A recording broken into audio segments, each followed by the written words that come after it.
তারেক রহমান সাহেব বাংলাদেশে রাজনীতি করবে মাননীয় স্পিকার, এটাই খুব একটা স্বাভাবিক ব্যাপার মাননীয় স্পিকার। বাট আমার কথা হলো তারেক রহমান সাহেব তো 4 বছর কোনো কথা বলেননি। এই একটা কথা বলেছে, এত গাত্রদাহ হয়ে যাচ্ছে আওয়ামী লীগের।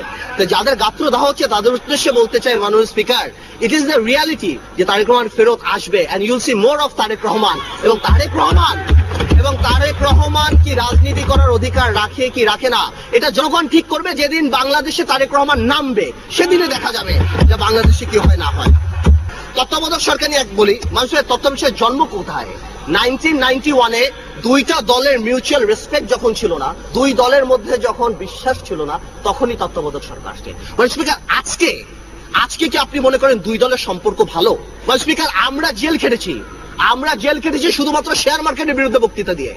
আমরা জেল খেটেছি, আমাদের বিরোধী দলের চিফ হুইপকে মারা হয়েছে মাননীয় স্পিকার। আমাদের এত লক্ষ লক্ষ মামলা মাননীয় স্পিকার, বিরোধী দলীয় নেত্রীকে বাড়ি থেকে যেভাবে বের করা হয়েছে মাননীয় স্পিকার, তারপর আপনি মনে করেন দুই দলের সম্পর্ক ভালো? আজকে তারেক রহমান সাহেবকে নিয়ে মাননীয় স্পিকার বলা হয়। মাননীয় স্পিকার, আমি একটা কথা শুধু বলতে চাই, তারেক রহমান সাহেব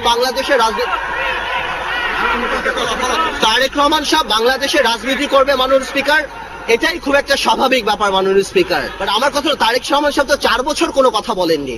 এই একটা কথা বলেছে, এত গাত্রদাহ হয়ে যাচ্ছে আওয়ামী লীগের।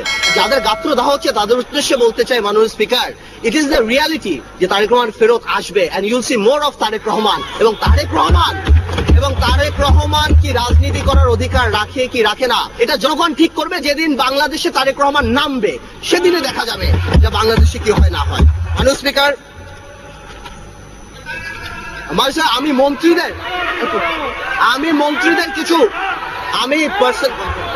আমি পার্সোনালি মন্ত্রীদের কিছু ইমেজ ক্রাইসিস নিয়ে বলছি। আমাদের সময় মাননীয় স্পিকার দুইজন ফেমাস মন্ত্রী ছিল।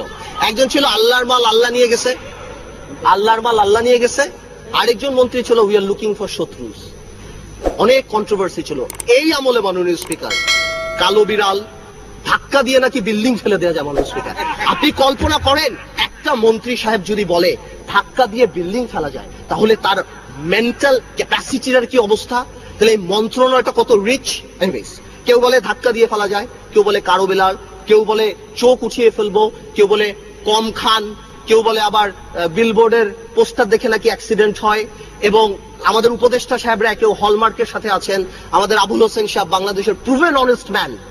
এইভাবে যদি এতগুলি উইকেট পড়ে যায় একটা সরকারের ব্যাটিং করবে কে মাননীয় স্পিকার?